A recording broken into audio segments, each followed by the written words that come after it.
past few years, we've heard the term free agents and been told we would all need to become one in order to succeed. The recent economic structures have helped to promote this concept as reality. Where do we get the tools to take control of our career path in the present and future? Welcome to the Career Confidante with your host, Marie Zimenoff. Marie and her guest experts are here to provide you with the tools you need to move forward and achieve your career goals. Now, here is Marie Zimenoff. Hello and welcome to the Career Confidante. We're glad that you've joined us here today. Always looking to give you information that can help you move forward in your career, take control of your own career direction. And today will be no different, as we are thrilled to have with us John Vespasian, who is the author of 9 books, and we're going to talk about some of those. But when everything fails, try this. Rationality is the way to happiness. Philosophy of Builders, 10 Principles of Rational Living. So some great wisdom that he has shared in his books, and he's joining us today from Europe. So thank you for joining us today, John. Hi, Maria. Thanks for having me on. Yes, definitely. So you have written all of these books and done quite a bit of research in the background for them. Tell us a little bit, in your research, what have you found is the best method for personal development? Well, by far, if you take a look at history and you see the stories of very successful people or very unsuccessful, you find patterns. The pattern you find in every successful person is that in some way, whether it's socially, intellectually, financially, successful people build assets. The assets can be of many different types. Some people are extremely good at building social networks. They're extrovert, they're very social, very outgoing. Some people are shy, are quiet, they're more intellectual, more analytic, and it doesn't really matter. They build capital, they build assets, as you're saying, John, and perhaps those are, I would guess, some kind of creative assets or programs, books, as you have. Maybe that's the social capital in terms of the network that they build. Sounds like there's a lot of different types of assets that people build who are successful, and that helps them be successful, which makes sense. So part of our challenge, if we want to be successful, if we want to grow our assets, may be to figure out what type of assets we are propelled to grow, what we're compelled to do. If we're a creator of things, if we're a creator of content, if we're a creator of social networks, what is it that is our specialty in terms of growing our assets? Mine definitely is on the kind of intellectual capital or training, continuing on your thought process there in terms of people building assets, and you're saying that they can be a lot of different types of assets, and probably align. An individual wants to figure out what type of assets they're best off creating, right? Yeah, maybe I can give you some examples from the latest book. Look, one of the stories I present in the book is the story of Alexander von Humboldt. And Humboldt, he lived in the 19th century. The University of Berlin in Germany, one of the biggest European universities, is named after him. And Humboldt has a very interesting career because he had a job he didn't like. The guy studied in Frankfurt University. He was a geologist. He tried to find an exciting job because he wanted to explore other countries, but he couldn't. He made a lot of applications, and eventually he ended up as a mining inspector in southern Germany, and he hated his job. He tried everything possible to find alternatives, but he couldn't. And eventually his mother passed away, and he inherited amount of money, which was not huge. It was the equivalent of you inherit a small house from your parents. And then Humboldt changed his life drastically. And he built an amazing career that is a good example for many people. And what did he do with this amount of money? He tried to find sponsors to start a company to explore South America. And he pitched his idea to different people in France, in Spain, in Germany, and he failed. He spent 1 year going around trying to raise money, and eventually he failed, and he decided to do it on his own. So he took his savings, he put them in escrow, and he went to South America very, very inexpensively, and he actually walked from Mexico to Argentina. He spent almost 2 years going on foot, very inexpensively, taking notes, talking to people, making drawings. And when he came back to Europe, he used the rest of his money to publish his notes, and he published his notes in 8 books. And overnight, he became the most famous naturalist in continental Europe.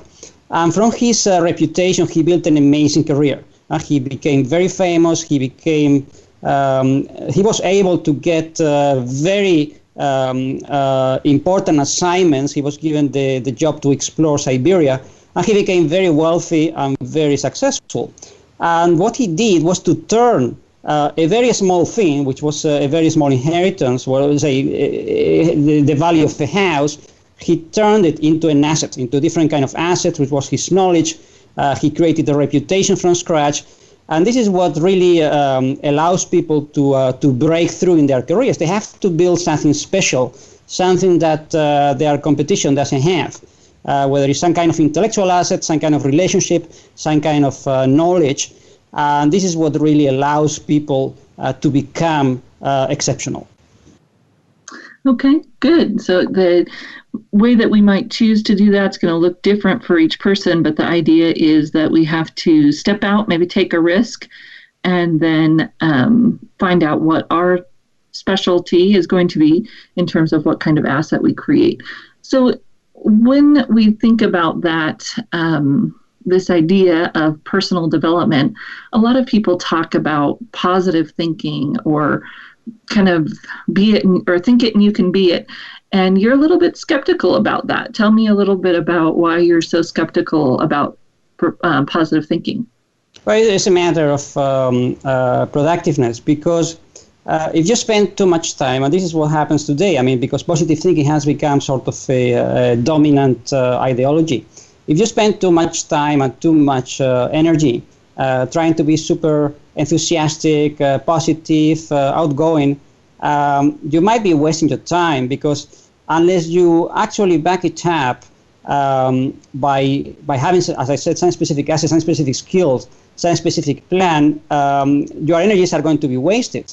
And even worse than that, if you are just super positive and you don't know what you're doing, as it happens to many people, you might be going in the wrong direction. And since you are so positive, you will just ignore the signs. And let me just give you an example from history. Look, one of the stories I tell in the book, in the latest book, is about Giotto, who was a famous painter from the 12th century, 12th, 13th century. And Giotto had the typical career of the time, because he went through the motions. He was an apprentice. He became, in the end, a relatively known painter in his age. But the problem with Giotto is that he was very enthusiastic, very innovative.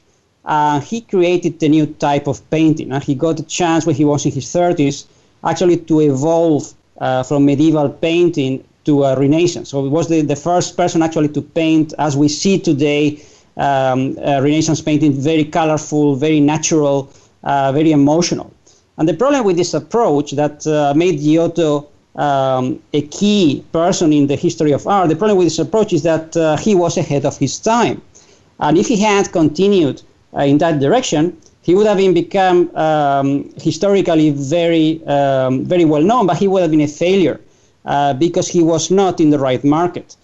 He was very enthusiastic, very positive, very innovative, but sometimes you have to look at reality.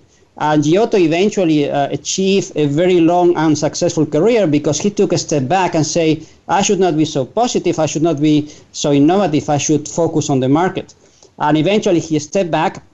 He recognized that the market he was addressing was very interesting, was very exciting, but it was too small.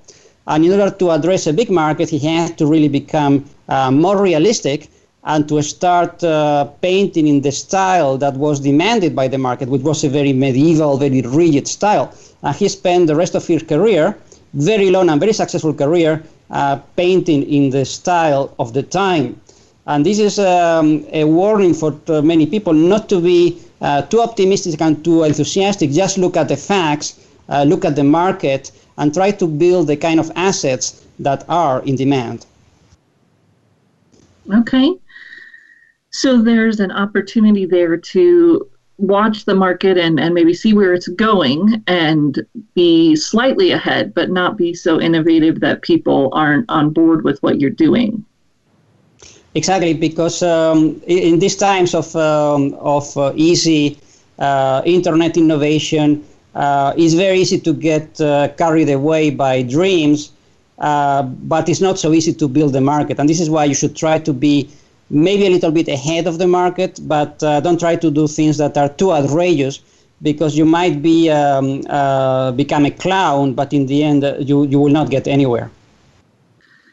Yeah, and that opportunity to innovate only exists where it's adding value for the market. If you're just innovating for the sake of innovation, it may be fun, but you're not necessarily going to add any value for yourself or really through the market, because just enough ahead that they can perhaps adopt what you're looking to do for value, but not so far ahead that they're not even going to get value out of what you're doing.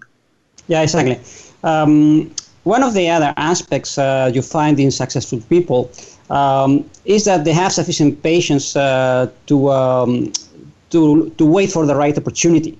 And this is something that in these times of very short-term orientation, where people are super focused on the next week or on the next day or on the statistics of their social media, you don't realize that building some kind of skills and some kind of assets, sometimes it can take years.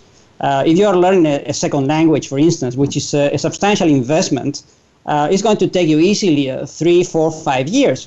And you have to realize that most people are going to live 90 years, or nowadays even longer. If you want to build a very successful, a very challenging career in the sense that it's very interesting, you have to invest in some kind of long-term development. And you have to look ahead, you have to look beyond the day, beyond the week, in order to build these kind of assets. Yes, good. Well, that's something we talk about a lot in this show, is building those skills and looking ahead to what skills might be necessary and continuing to learn and grow all the time. So we're definitely there with you. We're going to take a short break. And when we come back, we'll continue talking with John about how you can grow your personal development and maybe some counterintuitive ideas that will help you get there. We'll be right back in just a few minutes.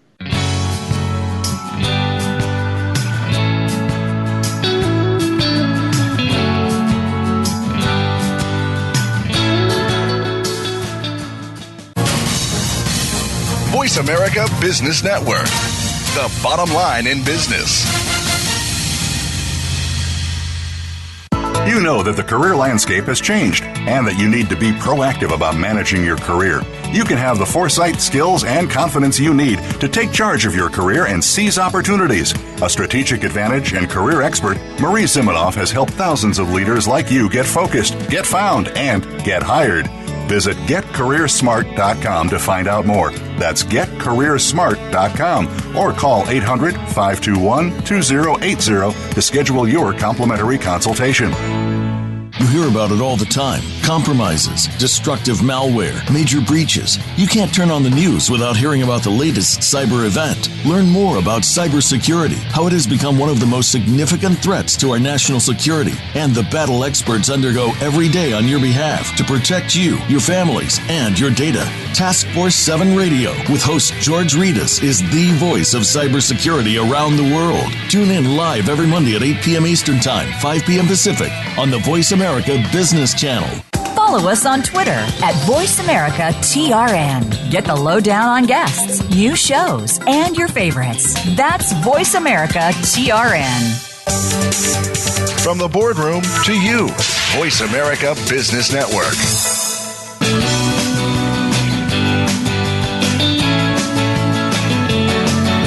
You are tuned in to The Career Confidante with Marie Zimenoff. If you have a question or comment for Marie or her guest today, please call 1-866-472-5790. That's 1-866-472-5790. You may also send an email to marie@astrategicadvantage.com. Now, back to the Career Confidante.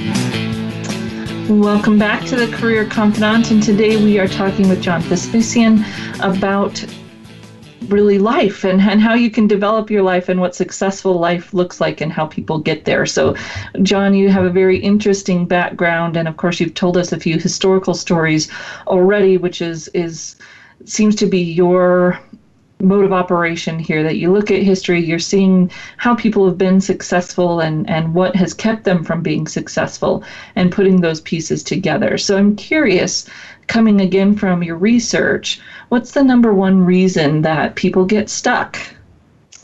I said the number one reason is that people become hypersensitive.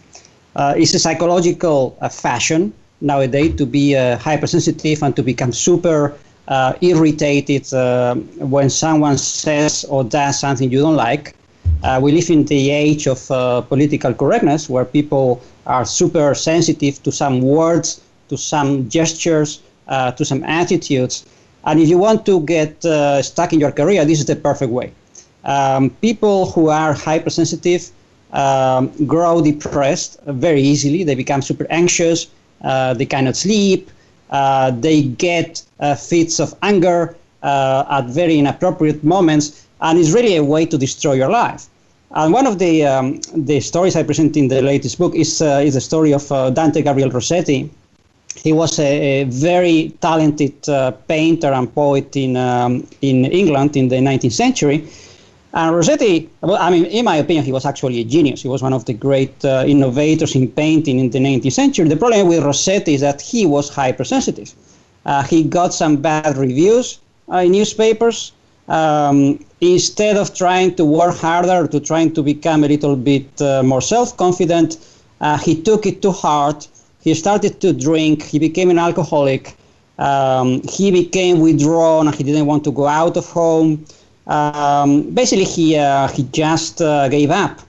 And it's a pity because he had really a great talent, but he was hypersensitive. He could not really cope with the normal criticism, the normal discussions you have in any kind of career, in any kind of commercial environment. And eventually he destroyed his life. He died in his early 50s. He completely wasted life for someone who was a genius. But nowadays you see so many people become completely depressed, completely anxious about what someone said, what didn't happen, what should have happened. You have to get over that. If you develop any kind of commercial career, any kind of business career, you have to become well-balanced. You have to get over these little discussions, because otherwise you will not be able to sleep. You will become super stressed, and your health will deteriorate. So stay away from any kind of hypersensitivity, because it's even if it's fashionable, it's very stupid, it's very counterproductive, and it will not do you any good. Okay, so my guess is that's one of the things that you would recommend for someone who's overstressed to reduce their stress. What else do you recommend for someone who feels overstressed or feels like perhaps they're on the verge or in that hypersensitive state? Yeah, in my research, I found only one solution for that. In the short term, there are many things you can do. You can change your patterns of sleep.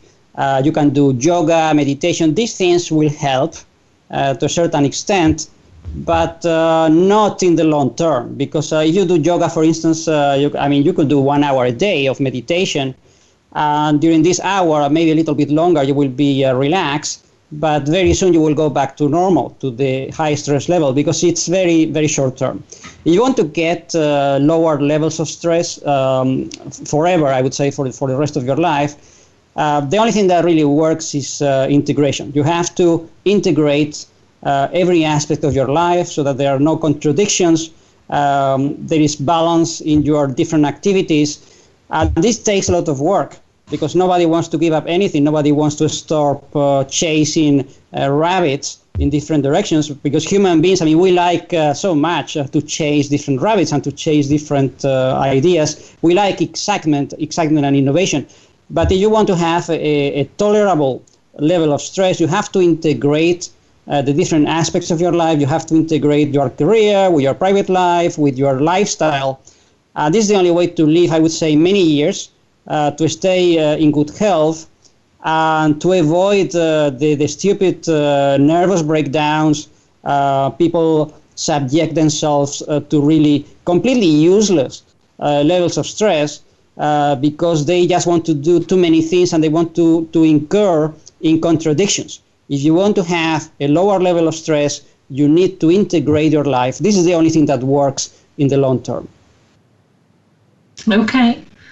So when people are doing that, maybe what's one of the first steps they take to reduce that stress or to start that integration, and what lessons have you learned that you might share that will help people move in that direction?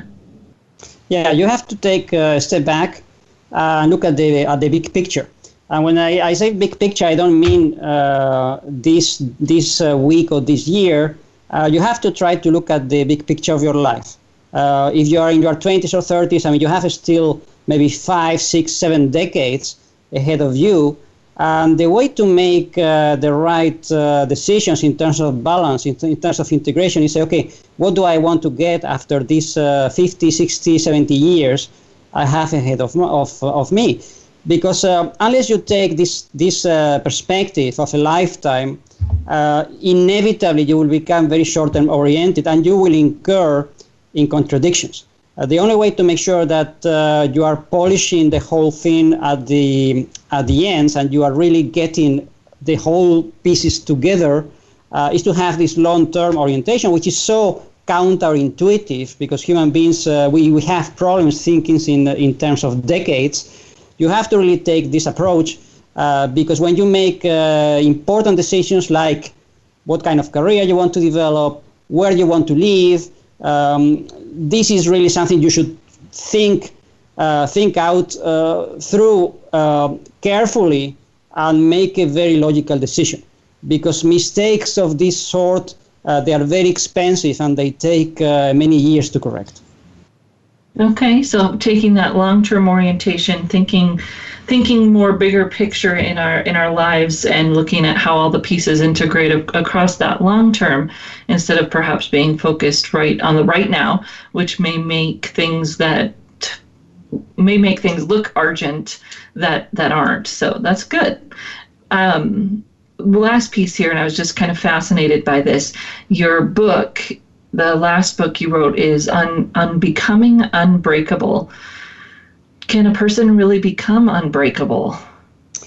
To a great extent, you can. Of course, you will not survive. Nobody survives really nasty accidents. But you can become very strong, very safe in your career and your approach. If you develop the attitudes and the habits that reinforce your strengths. This is something that requires a lot of discipline. The examples I present in the book, they show people going through very difficult situations, surviving. It takes a lot of effort to build these habits. Sometimes it takes decades to become, for instance, one habit that is you see in every successful person, I would say, is that they are very proactive. They don't wait for things to happen. Even if they don't have the perfect plan, they will immediately start doing something. They will start looking, they will start doing research, they will start talking to people. Even if they just have no idea what to do, they will just sit down and start writing some ideas on a piece of paper. They are proactive, and being proactive is a habit that will help you in your whole life. But it's not self-evident. Most people nowadays, they have the tendency to spend more time watching TV or playing video games or doing some kind of spectator sports. And those are exactly the opposite of being proactive. To be proactive is a lifetime attitude.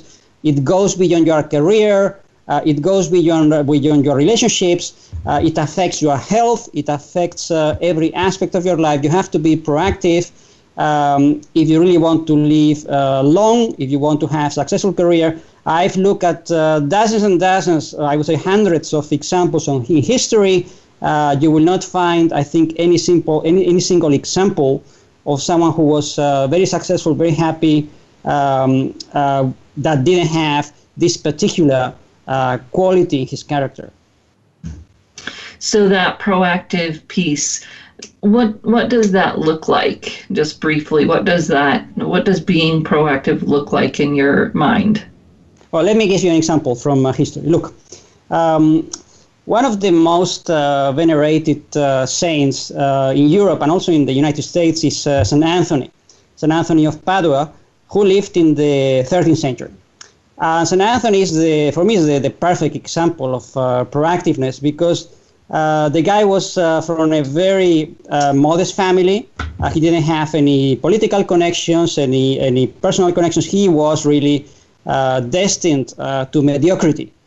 His parents could not even feed him, so they put him in a monastery because they could not pay for his education. And Anthony was very bored. He didn't like to be a monk. He didn't like life in a monastery. He was in desperation. He was, on the other hand, very proactive. So he thought, okay, what can I do to overcome this situation? Because he could not really escape. So he would go to the library of the monastery and he would read the few books he could find there. He would just spend his time reading. And eventually he got a break when there were some visitors to his monastery. He was in Portugal. And one Saturday, he had some visitors from a Franciscan order where they came to preach. And they just addressed the monks, and they were very well spoken, very eloquent. And Anthony said, wow, I would like to do that. So immediately he talked to them and he joined their order. He became a Franciscan, and he moved to another monastery. And again, he became, after a few months, very dissatisfied. He found it very boring. He wanted to do something else. He wanted to go to Africa. He wanted to preach in Africa. So he prepared for that. He read a lot of books that were available in a bigger library. Eventually, he went to Africa, and it was a disaster. He got fevers. Then he returned to Europe. He got into a shipwreck. He almost died. He was very sick when he recovered. When he got to Europe, and by the time he was in his 20s, mid-20s, he was a complete failure. He could not find a way to develop his career. He had been now in a different country. He was in Italy. He could not speak the language. So he thought he was going to fail. But again, he was very proactive. And eventually he got a break when one of the priests in the monastery was sick. And they had to preach for Sunday. And nobody wanted to do it because it was very embarrassing. They were unprepared. And Anthony said, okay, I can do it. Since he was a foreigner, he was a Portuguese, and they said, okay, let him make a preach, maybe we'll talk for 10 minutes. And the guy just got up and he made an amazing speech for 2 hours, and this was his break. He became so well known thanks to that impromptu speech that even the head of the Franciscan Order, St. Francis, went to see him and said, would you like to go to Bologna? And little by little, St. Anthony developed an amazing career as a public speaker. He went to France, he went to the north of Italy, and just thanks to his proactiveness, because the guy just wouldn't stop. He always would be looking for a new opportunity to develop his talents. He got a break in his career because he was very proactive. Otherwise, you would have never heard of St. Anthony because he would have been completely unknown, completely mediocre. It is just that the guy, he wouldn't stop. He would go from one place to the other until he eventually got a break. And this kind of proactiveness you find in all walks of life is the key to getting a break, because you are just going to be trying out different opportunities. Wow, what a great story. Well, John, we are done with our time together today, but I want to give you just a few minutes or a minute to share with people how they can connect with you. How can they connect with you, follow you, find your books?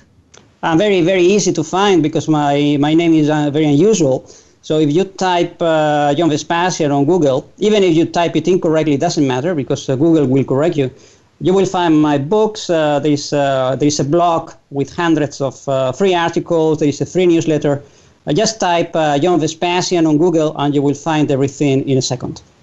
Wonderful, John. Well, thank you so much for joining us today. Listeners, don't go anywhere. We'll be coming back.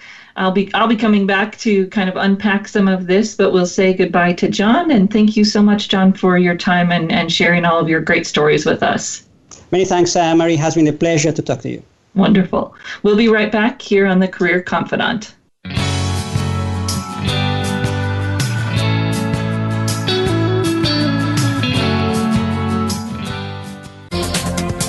The business community's first choice in Internet Talk Radio, Voice America Business Network.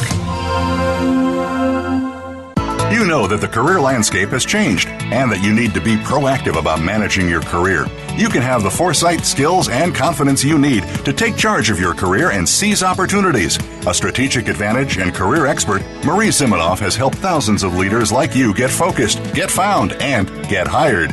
Visit getcareersmart.com to find out more. That's getcareersmart.com or call 800-521-2080 to schedule your complimentary consultation. Today we live in a truly global environment. Business can more easily be conducted now in almost any part of the world. How do you, as a business owner or professional, navigate the ever-changing business landscape? Tune in to Leadership Beyond Borders with host Kimberly J. Lewis. With a worldwide resource of guests, you'll find out what opportunities and challenges surround diverse and virtual organizations. Listen live every Tuesday at 3 p.m. U.S. Pacific Time on the Voice America Business Channel. Have you tapped your full potential as a leader? Sometimes you have to go a little deeper and connect with your inner force. Join host Angela King as she invites you to discover something that already lies within you and helps you become a better leader. Your most important connection is the one you have with yourself. It's time to connect, ignite, and rise. It's time for Inner Force. Tune in live every Tuesday at 1 p.m. Pacific Time and 4 p.m. Eastern Time on the Voice America Business Channel. Think you've seen everything there is to see in online television? Let us surprise you. Visit voiceamerica.tv today for sports, health, business, and more on demand 24/7. Voice America Business Network, the bottom line in business.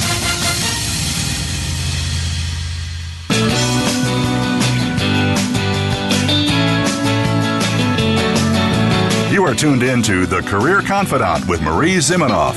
If you have a question or comment for Marie or her guest today, please call 1-866-472-5790. That's 1-866-472-5790. You may also send an email to marie@astrategicadvantage.com. Now, back to The Career Confidant.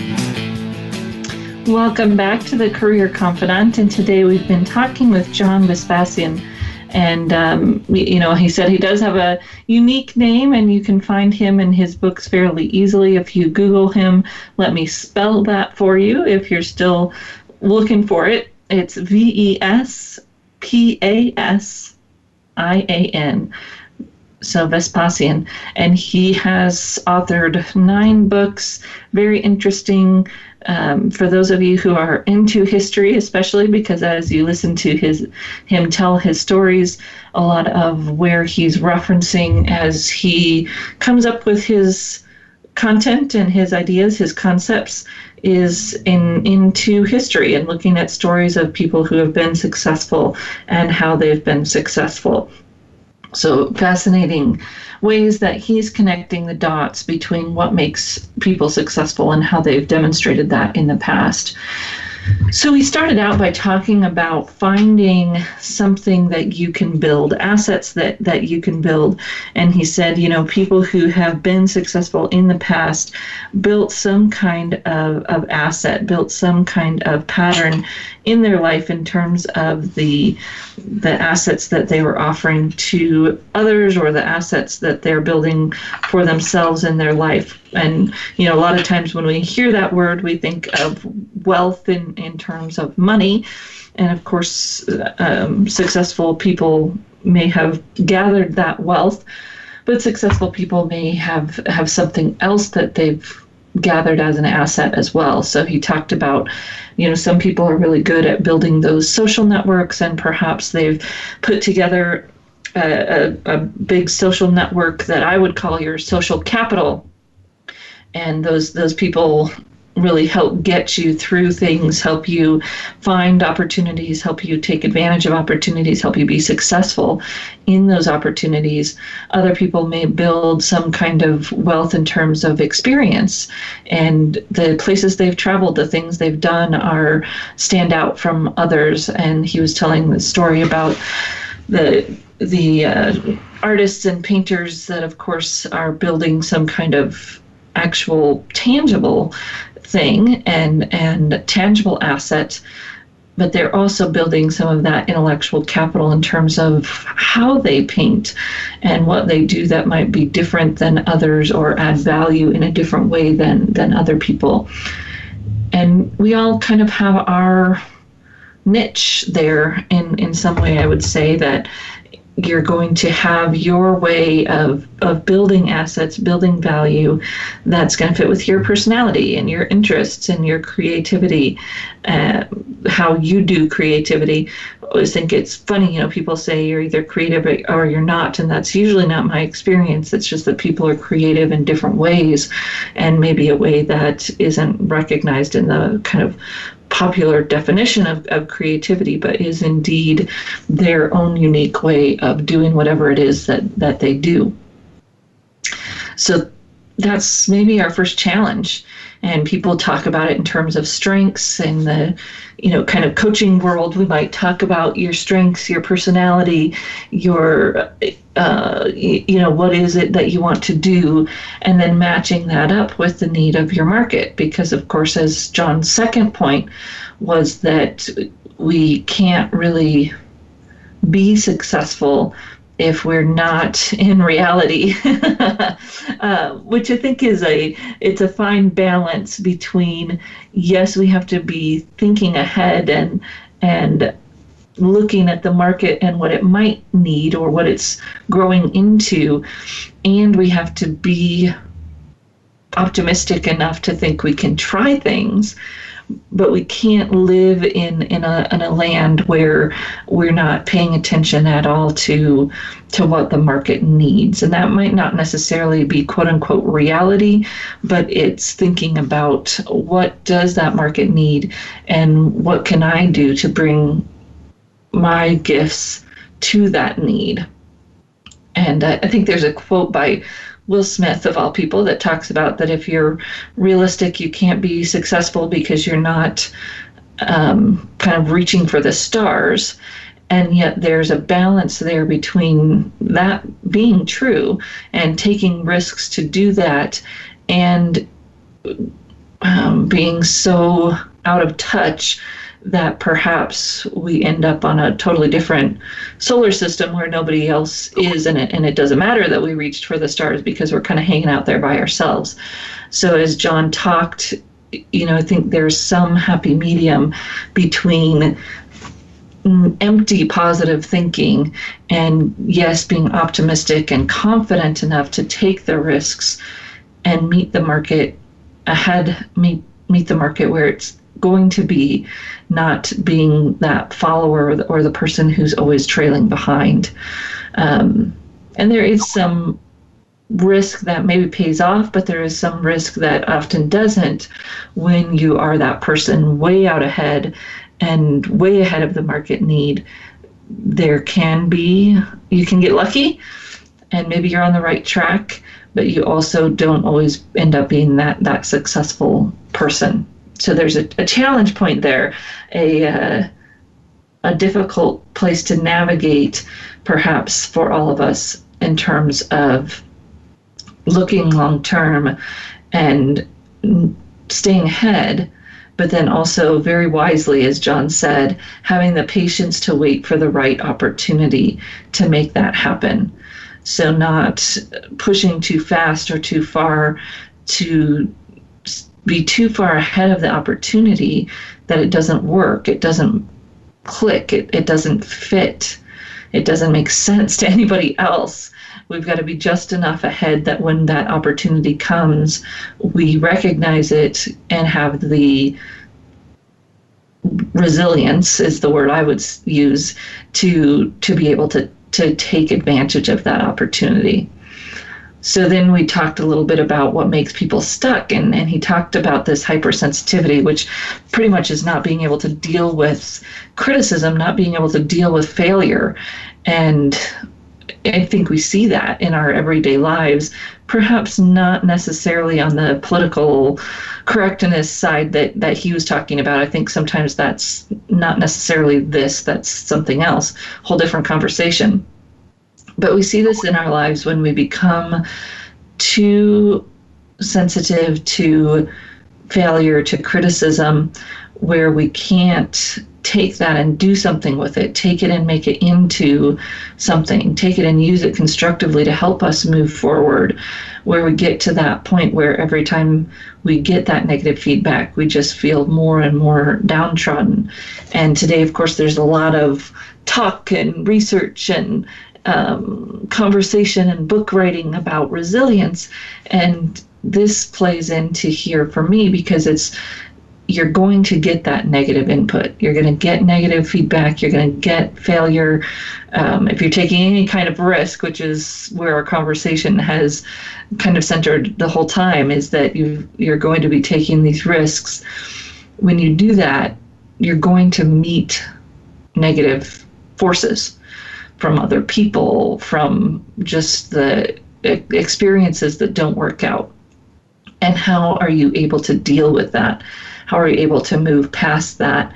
How are you able to cope with those criticisms and failures, and perhaps even use them to your benefit? And you can't do that if you're in that state of hypersensitivity, not being able to adapt and take that information and do something different with it, but of feeling trodden down every time something happens.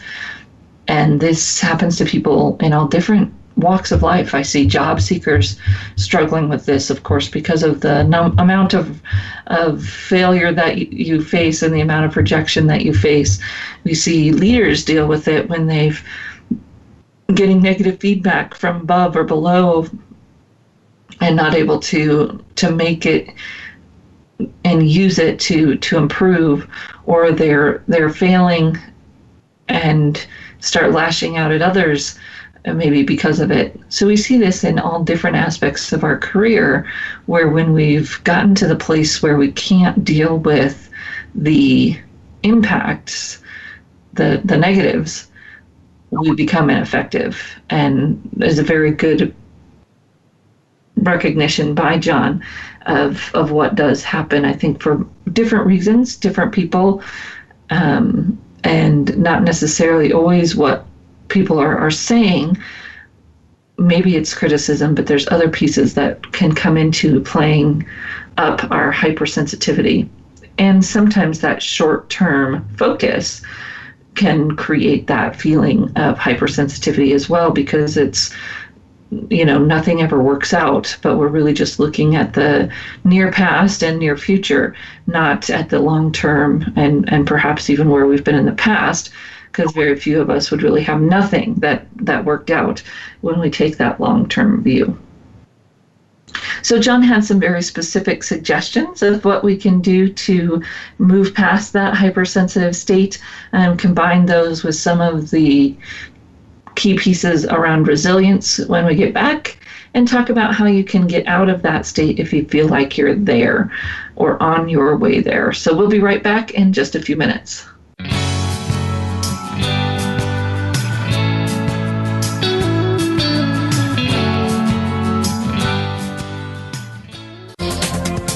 The business community's first choice in Internet Talk Radio, Voice America Business Network.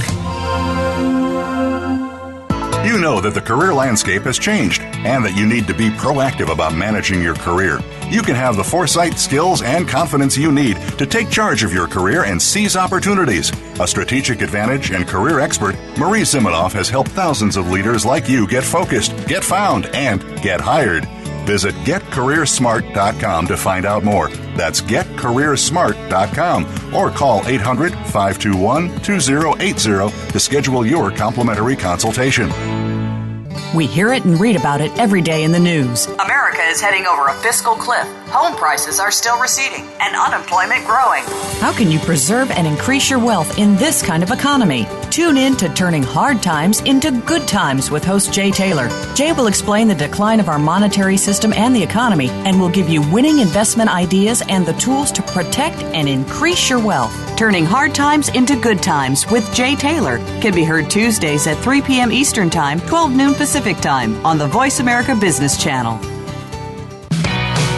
Many industries have been revolutionized by technology in the last decade. Books, music, TV, communications, and now it's happening to our money and the way we pay. Tune in to Breaking Banks with Brett King for a look at how technology and customer behavior will bring about more changes in banking in the next 10 years than in the last 200 years. Listen every Thursday at 3 p.m. Eastern Time, noon Pacific on Voice America Business Channel or on AM 1160 The Voice. You'll never look at your bank account the same again. Become our friend on Facebook. Post your thoughts about our shows and network on our timeline. Visit facebook.com/Voice America. When it comes to business, you'll find the experts here. Voice America Business Network.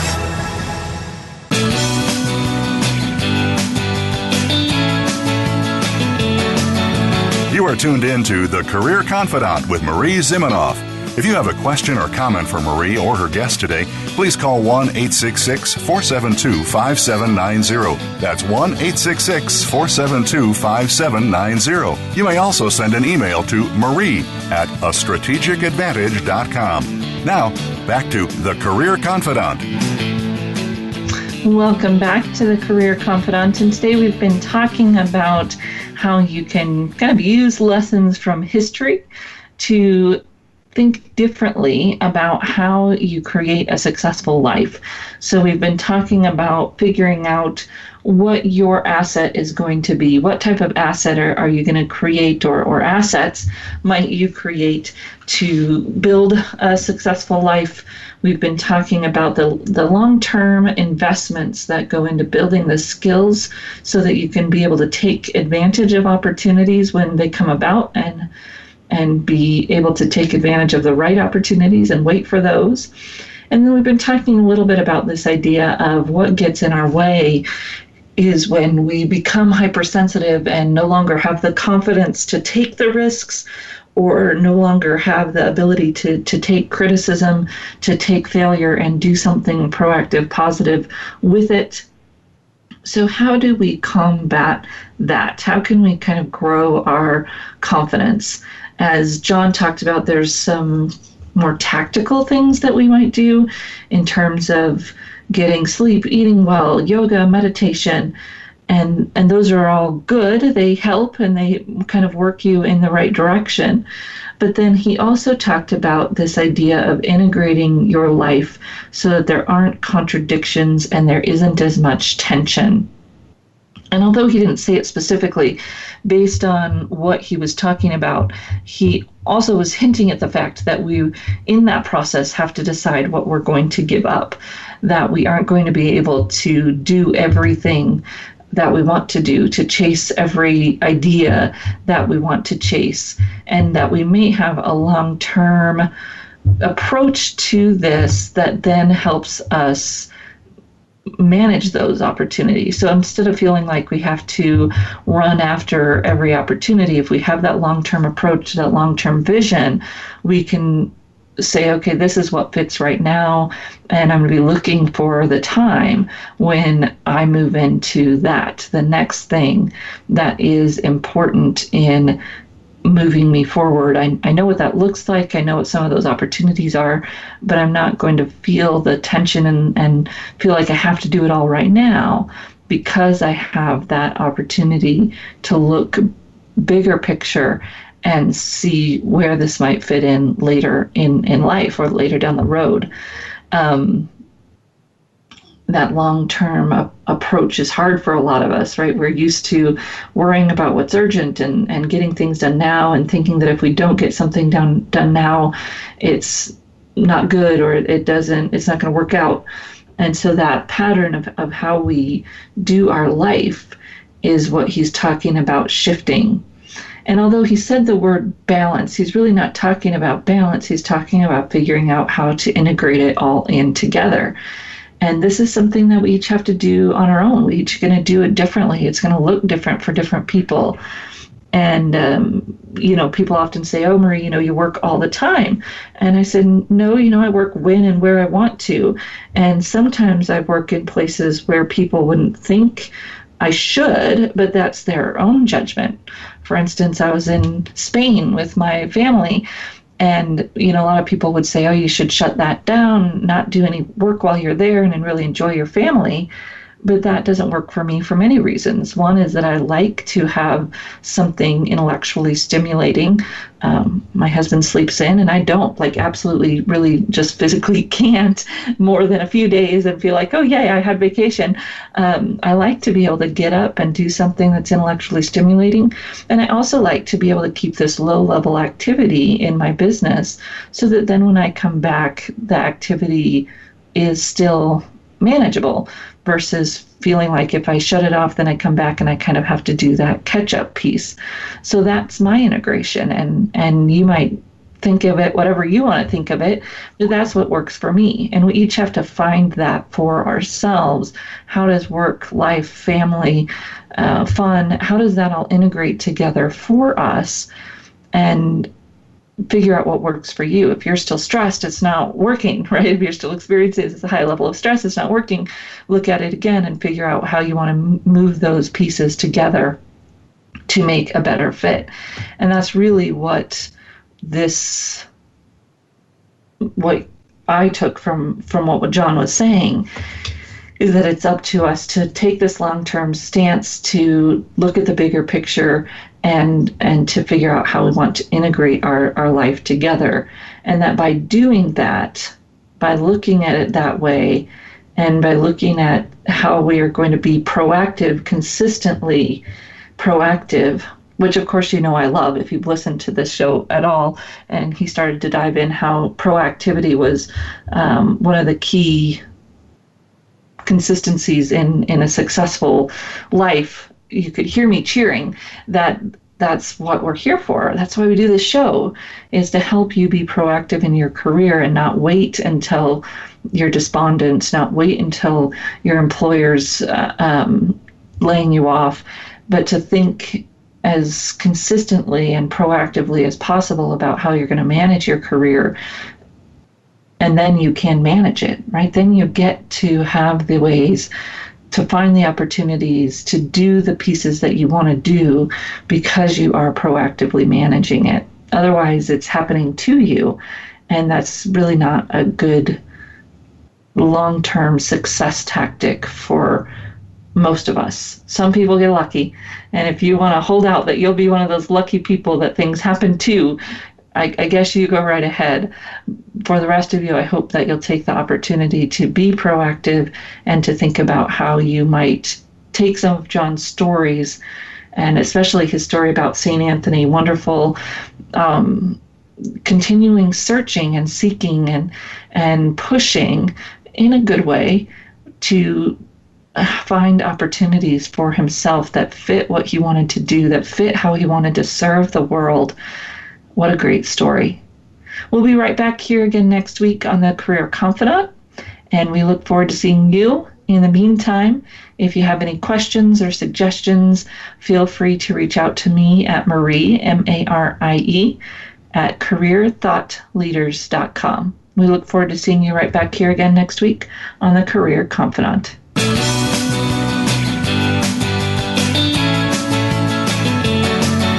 Thank you for listening to The Career Confidant.